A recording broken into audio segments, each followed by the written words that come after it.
This interview is part of the History Heard project. The content of this interview may be used for historical research, however no part of the video itself may be reproduced without the express written permission of an authorized representative of History Heard. Today is June 27, 2009 at 4:30. This is an interview with Juanita Eaton in Fort Washington, Maryland. She was born November 5th, 1922 in Manning, South Carolina. Speaking of being an Army wife, we had arrived, our things were being sent to Fort Bragg. We were in Fort McClellan. We arrived there, had just moved into our quarters when the Eaton's boss was going on leave, and they called me and said, Mrs. Eaton, we're having a tea for the newcomers, and we want you to organize this because your husband is the second in command, and he's going on. So here I am. I don't have any clothes, just what we had transported with.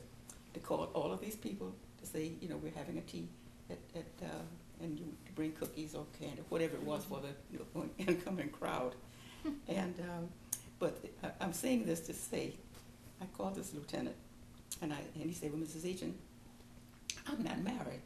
And so I got a list. I had the list, and I don't know who's married and who's not. And I said, well, I'll tell you what. You either get married by Saturday or bake some cookies. And we both howled. We both laughed so hard. But he showed up with the cookies, and no one knew what had transpired between the two of us. And every time we had a lunch, every time you had to bake something, he always brought in the cookies, and it was still I mean, this was not an order or anything. It was just a. Sure. But he had a marvelous sense of humor. I said, he's the type of person every mother would like for her daughter to bring home, And I said, well, you have 2 days. I said, they gave me this list, and I have to do it, so I'll tell you what you have to do. You either get married by Saturday or bake some cookies. And so I told him, and I went to him, I said, you realize I didn't miss, because, they have, sometimes we have a lot of wives that wore their husband's rank, and I never did. And he said, I just got such a kick out of that. He said, he said, you know what? I love to bake.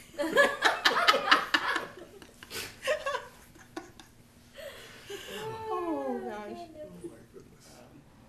I was in England when this queen was crowned. Wow. Queen Elizabeth was crowned. What was that like? Oh, it was fascinating. It was, we lived in a little town called Banbury. You know the nursery rhyme, ride a cock horse to Banbury cross, see a fine lady on a white horse. Rings on her fingers, bells on her toes. Well, we lived in Banbury. In fact, we were the only American family in the city. And, well, before the house became available, we lived in Oxford for, I think, a month or 2 months, which was fascinating. I liked it very much. And, but we were the only Americans that lived in Banbury. And each time we went out any place, it was like there was a crowd of people. We were like on display or something. And we had a DeSoto. You don't know what that, your parents might know what a DeSoto. And women didn't drive very much. And when I would go downtown, and the Bobby made a big thing of stopping the traffic, and I'm not front row center like my girls, I'm sort of facing the crowd, and I had to, not only was it embarrassing, now I have to get out of the car, and all of these people, oh my, they made a big do, looking at the car and all this, and whatnot. But the people were so wonderful. For the 3 years we were there, I had, on my steps, I always had a basket of fruit or flowers, the ones who did not know before, for the American lady. They were very, very nice to me. They were lovely. Well, when we were in England, we were supposed to go to a benefit for the British Red Cross. And they had a gathering of the wives to teach us how to behave with royalty. Could you believe that? You don't light a cigarette until if she lights one.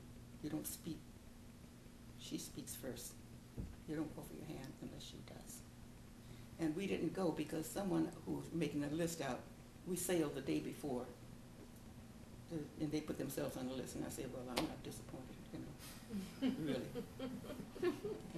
And it wasn't a snobbish thing, but we got to come home on I don't know if you remember we had a luxury ship, the USS. That's what we came home